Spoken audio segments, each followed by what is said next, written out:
Perfect. We'll take questions for Coach O. So Jim, is this game coming at the right time for you? Obviously one of the better teams you're going to play this year. Yeah, I think the non-conference schedule is so important, and we try to schedule some quality opponents. We've just finished playing against a SEC team and a Big 12 team.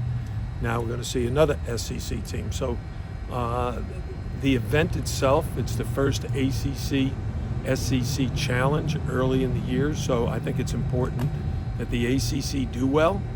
And since we're at Kentucky, one of the premier programs in the nation, then we feel obligated to play our best basketball. I have two questions. One is if you could talk about the atmosphere at Rupp Arena, what to expect. And number two, how do you guys match up? It looks like, I mean, you guys were scoring 89 points a game. They're scoring 92 points a game. They play a lot like you guys. What are you expecting? How fast-paced is the game going to be? And what kind of atmosphere can people expect? Well, the atmosphere in Rupp Arena is always a sellout crowd. They're rabid fans. The Kentucky Wildcats have been winning college basketball games and national championships forever, since long before I was born. And so you know you're going to have your hands full, not just with the players, but with the fans. Their energy and enthusiasm, they'll be cheering wildly. And they have a great team to cheer for because they're so exciting. They play very fast, very much like us. They're an up-tempo team, a high-scoring team. Neither team is looking to slow the game down. So I'm guessing whoever gets to 80 first wins. What's your relationship with John Calipari? I've known John for forever. When he was the head coach of UMass, I read an article about how they were so successful, and he credited the administration, not the athletic department, but the university administration, to the commitment they made to him and the basketball program. And I followed his career.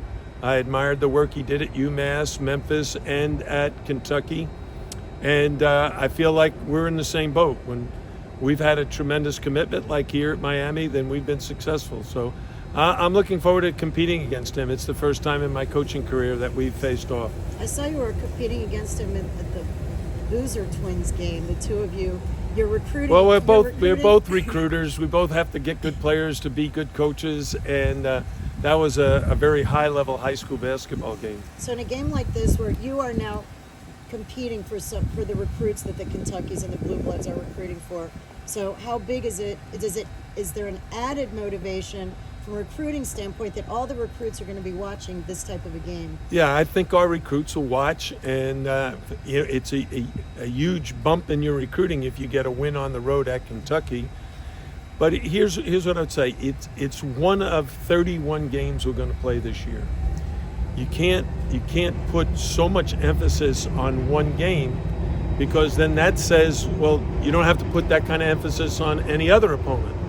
And you've already seen that we've struggled at times this year against somebody that, fans would look at and say, oh, they'll crush that team. No. Every game is different. Your players play differently. The opponent plays differently. And the defenses are different. The offenses are different. We've had 2 very good days of preparation leading into tomorrow night's game, and hopefully we'll be in great spirits. Is everybody healthy? Is everyone fully healthy? As I know right now, everyone will be dressed and ready to play. Coach, what has impressed you the most about the early success you have? I know you always say it's like one game at a time, but what have you seen from this team? A lot of chemistry also. Yeah, I really like the way we're playing offense. I really like the way we're shooting the ball. I really like the way we're sharing the ball. I'd like us to be a better defensive team and definitely a better rebounding team, because ultimately it's going to be our defense and our rebounding that will determine our success. Can you talk about Norchad's performance throughout the past 5 games? And even when I spoke to him earlier, and he was saying, he loves the fact that this team spends a lot of time together, being able to build that chemistry on the court, on and off the court.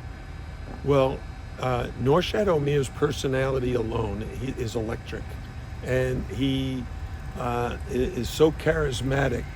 He gets along great with everybody, the players, the coaches, the support personnel. Everybody loves Norchad.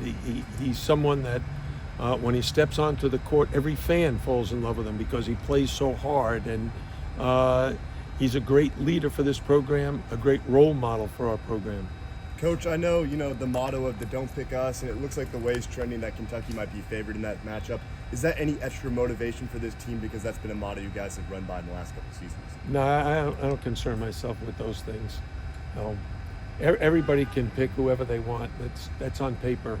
The game is won on the court. What can you talk about a couple of their key players that pose the biggest challenges for you guys? Well, every one of their players pose a challenge because they're all like NBA type guys. It starts with DJ Wagner because he has the ball in his hands the most. But then you have Reed Shepard, who comes in off the bench, and you got to worry about him. And then you have Trey Mitchell, who is 6'9", can shoot, can rebound, can post you up. They just have so much talent. You can't worry about just one guy. You got to really defend as a team. Justin Edwards was considered the #1 high school prospect in the country last year.